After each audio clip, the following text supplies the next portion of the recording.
Hey, it's Huck. And I just wanted to say a few words here. I'm hoping that every one of you went out and voted today. I did. Here's my little vote sticker they give you every time. It was not that much on the ballot here in Ohio. There's my dog. He's having a little fit. My thoughts really today were on the governor's races, particularly the one in Virginia. Now, this was tremendously important because Virginia is one of those bellwether states. And everyone kind of predicted that this was really going to be a harbinger, if you will, of what to look for in 2018. And I will tell you this, the Democratic Party was really, really concerned that they might not pull this out in Virginia. And as it turns out, perhaps the backlash against the Republican Party and this whole debacle over health care, and particularly, I would say, Donald Trump, I think made people maybe overreact to the danger there. As it turns out, it's looking very much at this point in time, and I'm looking at it, it's about 8:45. They've already called the race. A lot of the northern Virginia, heavily Democratic area around the suburbs of Washington, D.C., highly, highly Democratic. Really, a lot of that vote hasn't come out yet. And so as they're tallying the vote right now, Ed Northam, a Democratic candidate, is more than 100,000 votes already in front. And like I say, they called this race some time ago. I think there's still maybe 10 or 15, 20% of the vote still outstanding. But it's looking like a lot of that is going to be Democratic votes that have yet to come in. So the reason that Democrats, I think, were really concerned about this race was, well, one, you know, with what Democrats have been facing election after election, and Republicans holding so many, you know, state houses and so many state legislatures, all three branches of the federal government, we were really only we were really in danger of, had Virginia gone Republican, we were really in danger of being in a position where the Republicans would control enough state houses and state legislatures to get at that 31 state threshold necessary to have a constitutional convention. And that was really the supreme danger in seeing seeing Virginia somehow fail, because coming into tonight, Virginia, their legislature, if you will, was already in Republican hands, and had the governorship gone to Republican, that would just about put Republicans where they needed to be to have a constitutional convention. And then, you know, God knows what havoc that would wreak, you know, on our country. So I am I'm gratified in seeing that Democrats did turn out. I'm looking at some of the polling, some of the post-election polling that's you know, scrolling across the screen as we're speaking, and you know, so one of the things that, you know, that I'm looking at is, you know, what were the issues that were highest in people's minds, and the top issues seem to be health care, and clearly that was a big factor in this. Coming on the heels of yet another gun tragedy, and complete and absolute unanimous reluctance, it seems, on the part of Republicans to do absolutely anything about it, that seemed to pull significantly as well. So I think this bodes well for the Democratic Party. But maybe the most significant result so far is that it's looking like Democrats are going to pick up maybe a dozen or more seats in the Virginia legislature. And that is huge. And that means that this new and belated effort on the part of Democrats to really go after those down ballot races. The Democratic National Committee has gotten a lot of bad publicity, if you will, with the Donna Brazile book being released, and how the DNC was supposedly run favoring Hillary Clinton in the 2016 election and all of that. And there was a lot of concern that maybe some of the things that have come out in Ms. Brazile's book might have some impact on this race. But the current DNC chair, Tom Perez, has been stating that they have been working harder than ever on getting the vote out, not just in the for the big races, but for for these hard to win races in not traditionally Democratic districts. Something that the DNC has long proved often to ignore any effort whatsoever. And it looks like this is the first test that they're going to be good to their word and they're going to really work at that. And it looks like that work is paying off. They need to keep that momentum up, obviously, for another year going into the 2018 elections. But right now, I am enthusiastically, gratified and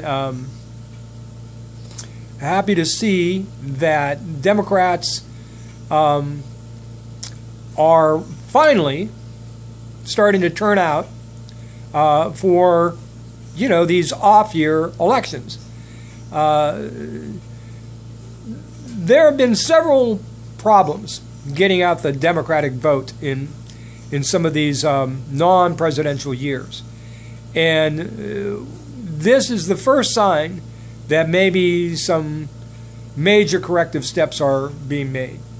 Now, I just want to finish this little video with an apology. I had been trying desperately to put a couple of more videos up on my main channel, and I've talked about this before, going all the way back to the last week in August when I took a trip, my first and only trip to England, and I was hoping to get up 4 videos on that, on my trip. And I've discussed a little bit of it. I did post the first 2 videos. I explained in a more recent video that I was having some computer issues that were holding me back from uploading the final 2. And unfortunately, my computer just is not cooperating. The problems that it was having before that I had talked about are, well, let's just say that they are small potatoes compared to the problems that it's giving me now. So I can't say when or if I will get those final 2 videos up. I may not be able to use this computer to do it. I'm using my cell phone again for this video.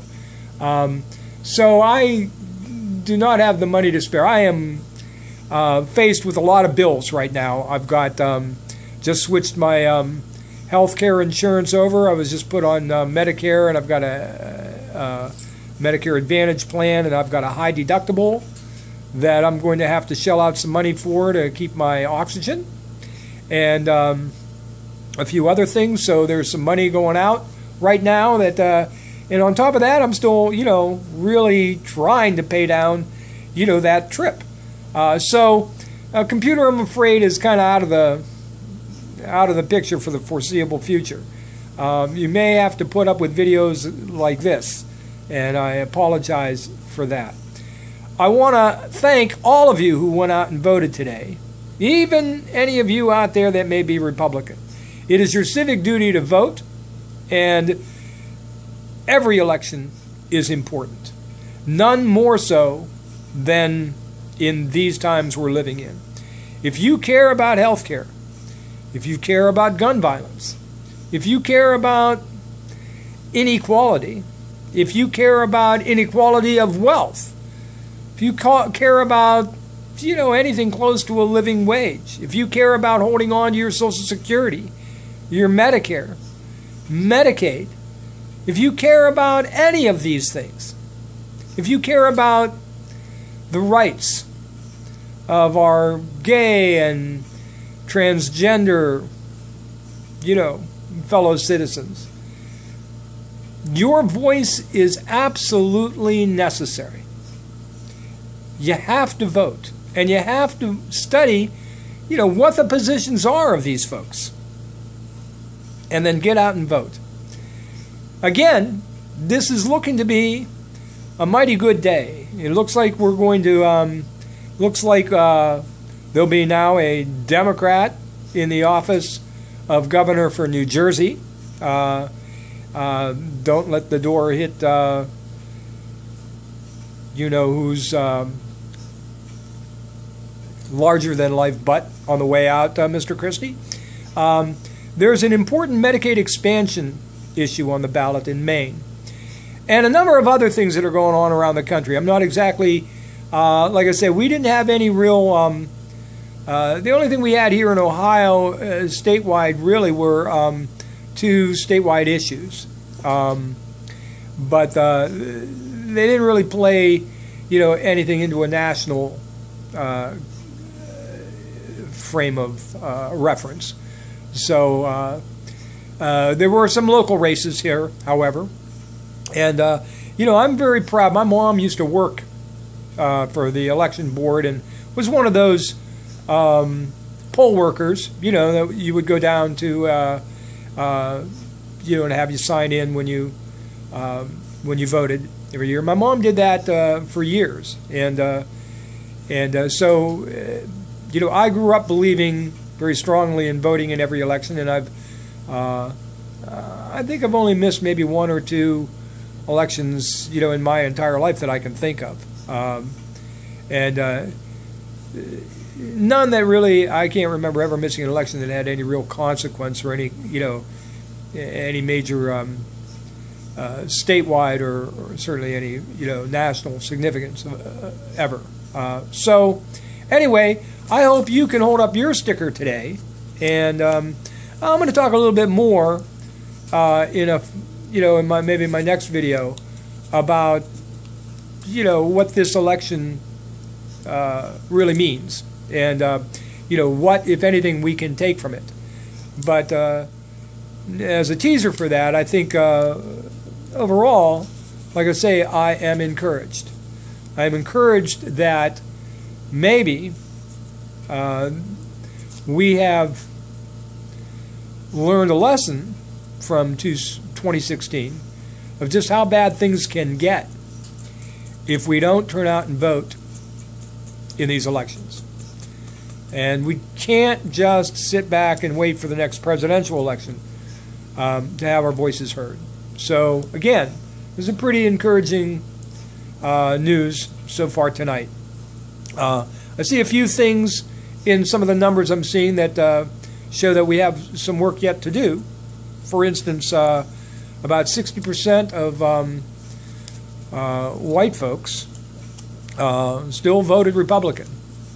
And that's something that we've got to do something about if we're going to make inroads in reversing some of the trends we're seeing in some of the heavily, Republican districts around the country.